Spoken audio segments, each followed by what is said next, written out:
రామోజీరావు గారితో మొట్టమొదటి నేను కలిసిన అనుభవాన్ని మీతో పంచుకొని నా ఉపన్యాసాన్ని ముగిస్తాను. 2009 సంవత్సరంలో శాసనసభ ఎన్నికలు జరిగినాయి. ఎన్నికల తర్వాత ఓట్ల లెక్కింపుకు నెల రోజులు సమయం ఉండే. మేము అప్పుడు అన్ని లెక్కలు వేసుకున్నాం, తప్పకుండా ప్రభుత్వం వచ్చేటట్టే ఉందని. మరి ప్రభుత్వం వస్తే మంత్రులు కావాలనే కోరిక కూడా ఉంటుంది కదా. ఈరోజు ఆంధ్రప్రదేశ్లో వాళ్ళు చాలామంది మంత్రులు ఉన్నారు. ఒక నలుగురు మిత్రులను కలిసి రామోజీరావు గారి సమయం తీసుకున్నాం. సార్ మిమ్మల్ని కలవాలనుకుంటున్నాం మేము అని. రాండి అన్నాడు. నలుగురం కలిసి రామోజీరావు గారి దగ్గరకు వచ్చినాం. మా నడక, మా చూపులను బట్టి ఆయనకు అర్థమైంది వీళ్ళేదో మంత్రి పదవులకు పైరవి కోసమే వచ్చినట్టున్నారని. భోజనం పెట్టి కూర్చోబెట్టి మేము అడగని కూడా అడగలే, వారే మొదలు పెట్టారు రాజకీయాలు, ఆ విధంగా ఎన్నికలు, ఫలితాలు ఏ విధంగా వస్తాయి అనేది విశ్లేషణ ఒక రకము. నేను ఇప్పటివరకు ఎవరికి ఎప్పుడు చంద్రబాబు నాయుడు గారికి నేను ఎవరికి మంత్రి పదవి ఇవ్వాలని చెప్పలేదు. నా దగ్గరికి ఎవరు వచ్చినా మంత్రుల కంటే కూడా ఎమ్మెల్యేలకు బాగా రాణిస్తారని నేను సూచన చేస్తూ ఉంటాను.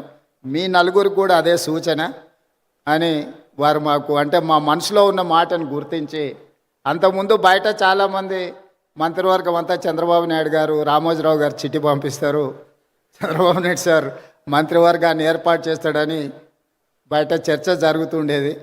సరే రామోజీరావు గారు మా నలుగురిలో ఎవరికో ఒక్కరికైనా తప్పకుండా చెప్తాడు అనుకొని మేము వచ్చినాము. వారు రాజకీయ నాయకులకు కానీ ప్రభుత్వంలో కానీ ఇలాంటి సూచనలు ఎప్పుడు నేను చేయను.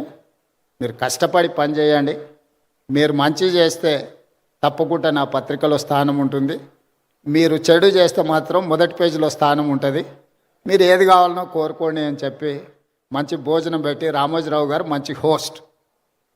నేను ముఖ్యమంత్రి అయిన తర్వాత కూడా వస్తే చాలాసేపు భోజనం పెట్టి చాలా విషయాలు మాట్లాడినారు. ముఖ్యమంత్రిగా వచ్చినప్పుడైనా ఏదైనా పనుల విషయంలో ప్రస్తావిస్తారేమో నేను అనుకున్నా, వారు ఏం మాట్లాడలేదు.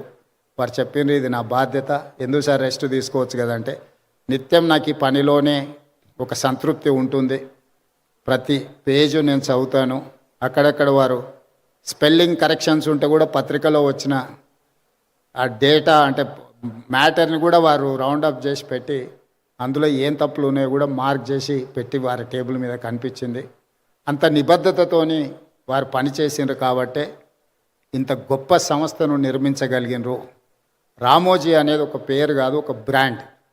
ఈ బ్రాండ్ను కొనసాగించాల్సిందిగా, కొనసాగించే క్రమంలో మా వంతు సహకారం, మా సహకారం ఏం లేదు, మేము మీకు అన్యాయం చేయకపోవడం మీకు పెద్ద సహకారము. మా ప్రభుత్వం వైపు నుంచి సంపూర్ణంగా రామోజీ గ్రూప్ సంస్థలకు సంపూర్ణమైన సహకారం ఉంటుంది. Ramoji film city, Ramoji ETV కావచ్చు, ఈనాడు కావచ్చు, తెలంగాణకు, హైదరాబాద్ నగరానికి ఒక గొప్ప గౌరవం. ఈ తెలంగాణ గౌరవాన్ని ముందుకు తీసుకువెళ్ళడానికి మా రాష్ట్ర ప్రభుత్వం తరఫున సంపూర్ణమైన సహకారం ఉంటుంది. అదేవిధంగా పెద్దలు వెంకయ్యనాయుడు గారు, ఎన్వి రమణ గారు సూచన చేసారు తెలుగు భాష గురించి. తప్పకుండా మేము ఈ మధ్యకాలంలో ప్రభుత్వం ఇస్తున్న జీవోలు మిగతా వాటిని తెలుగులోనే ఇస్తూ ఉన్నాం. కాకపోతే ఇంకా అది కొంత సమయం పడుతుంది, దాన్ని తప్పకుండా ముందుకు తీసుకెళ్తాం.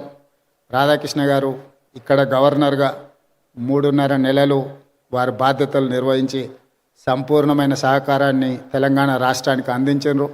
ఈనాడు ఉపరాష్ట్రపతిగా వారు బాధ్యతలు తీసుకున్నారు. ఆనాడు ఉపరాష్ట్రపతిగా వెంకయ్య నాయుడు గారు తెలుగు రాష్ట్రాలకు సంబంధించిన సమస్యల్ని పరిష్కరించడంలో, కేంద్ర ప్రభుత్వం ఇచ్చిన హామీలను అమలు చేయించడంలో నిరంతరం వారు ముఖ్యమంత్రులతో సమన్వయం చేసుకొని అన్ని సంస్థలకు సంబంధించిన అధికారులను, వివిధ శాఖలకు సంబంధించిన అధికారులను, మంత్రులను కూడా పిలిపించి ఆనాడు ఉపరాష్ట్రపతిగా వెంకయ్యనాయుడు గారు ఈ తెలుగు రాష్ట్రాలకు సహకరించారు. ఈనాడు నేను భారత ఉపరాష్ట్రపతి రాధాకృష్ణన్ గారి నుంచి కూడా మేము ఇదే రకమైన సహకారాన్ని వారి నుంచి ఆశిస్తున్నాం. వారిని మనస్ఫూర్తిగా ఈ వేదిక మీద నుంచి ఉపరాష్ట్రపతిగా బాధ్యతలు చేపట్టినందుకు అభినందనలు తెలియజేస్తూ మీ అందరి దగ్గర సెలవు తీసుకుంటున్నాను.